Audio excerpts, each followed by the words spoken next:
অমুসলিম দেশে হিজরত করা বা থাকা আসলে এটা ইসলাম অনুমোদন করে না। যে আমি যা কামাচ্ছি, যা উপার্জন করছি, এর একটা অংশ আল্লাহর জন্য। আমাদেরকে ইসলামের কোনো না কোনো একটি বিষয় স্পেশালি দাওয়া রিলেটেড সাথে জড়িত থাকতে হবে। অমুসলিম দেশে দাওয়া ছাড়া কি থাকা যায়? আচ্ছা, এটা ভেরি ভেরি ইম্পর্টেন্ট একটি প্রশ্ন। সেটি হচ্ছে, এটা নিয়ে এখন কথা হচ্ছে আর কি, জি, যে অমুসলিম দেশে দাওয়া ছাড়া কোনো মানুষ সফর করতে পারবেন কি না। যদি উদ্দেশ্য শুধু এটা হয়ে থাকে, আবারও বলি, এটা বড় করেই বলা যাবে, এবং আমার এই কথার সাথে সারা পৃথিবীর ইসলামিক স্কলাররা একমত। জি, কারণ এটা আমি পড়েছি, স্টাডি করেছি আরও অনেক আগে, এটা নিয়ে অনেক প্রশ্ন আসছিল আমার কাছে এর আগেও। যদি উদ্দেশ্য এটা হয়ে থাকে যে নিজে ভালো খাবো, নিজে ভালো করব, উন্নত জীবনযাপন করব, মাল কামাবো, বাস বউ বাচ্চা লালন পালন করব, শুধু এই উদ্দেশ্যে যদি কেউ হিজরত করে, ইসলাম এভাবে আসলে অনুমোদন করে না। রাইট। কিন্তু তার উদ্দেশ্য যদি এটা হয় যে আমি বাচ্চা কাচ্চাকেও ভালো লেখাপড়া করাবো, নিজেও আয় উপার্জন করব, এবং এটা দিয়ে আমি দ্বীনের কল্যাণে কাজ করব, এর পাশাপাশি আমি দাওয়াতের কাজও করছি, দাওয়াতের কাজ করব। যেমন আমাদের এখানে অনেকে বিভিন্ন চ্যারিটিতে বড় বড় অ্যামাউন্ট দিয়ে কোথাও হসপিটাল করতেছে, কোথাও মসজিদ বানাচ্ছে, কোথাও আপনার ইসলামিক ইনস্টিটিউট বানাচ্ছে, কোথাও এতিমখানা বানাচ্ছে। আলহামদুলিল্লাহ, তার মানে তার লাইফের একটা উদ্দেশ্য আছে, মাকসাদ আছে।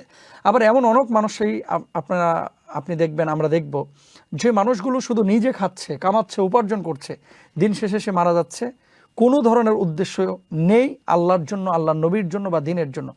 এরকম কোনো উদ্দেশ্য ছাড়া অমুসলিম দেশে হিজরত করা বা থাকা আসলে এটা ইসলাম অনুমোদন করে না। আমাদের আজকে টপিকের মধ্যে এটা কিন্তু পড়ছে যে আলহামদুলিল্লাহ সিনসিয়ারিটি, এবং এখানে ভুল বোঝা যাবে না সম্মানিত শেখ। জি, আমাদের নিয়তটাকে যদি আমরা ঘুরিয়ে দিই, তাহলে কিন্তু ঠিক হয়ে যায় ইনশাআল্লাহ। আলহামদুলিল্লাহ, যে আমি যা কামাচ্ছি, যা উপার্জন করছি, এর একটা অংশ আল্লাহর জন্য এবং দ্বীনের জন্য। এবং এখানে আমি ভাই সমস্যা নাই তো, আপনার কলিগ যার সাথে আপনি স্কটল্যান্ডে ঘুরতে যাচ্ছেন, ইউরোপে ঘুরতে যাচ্ছেন, আপনি তাকে একটু দাওয়াতি কাজ করেন না।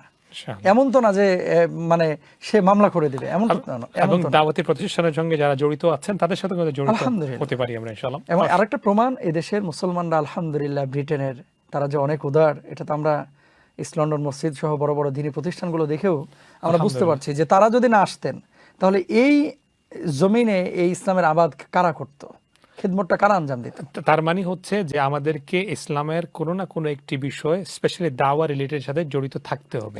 জি, ইনশাআল্লাহ। দান বলেন, শিক্ষা বলেন, দাওয়াতি কাজ বলেন, যেটাই বলেন না কেন, মানে যদি বেস্ট অফ আওয়ার এবিলিটি। জি, ওকে, অসংখ্য ধন্যবাদ। শুধু নিজে ভালো খাওয়া, নিজে ভালো চলা এবং উন্নত জীবনের আশায় পাসপোর্ট একটা পাওয়া, এটার জন্য ইসলাম এভাবে অনুমোদন করে না। ইনশাআল্লাহ, অসংখ্য ধন্যবাদ।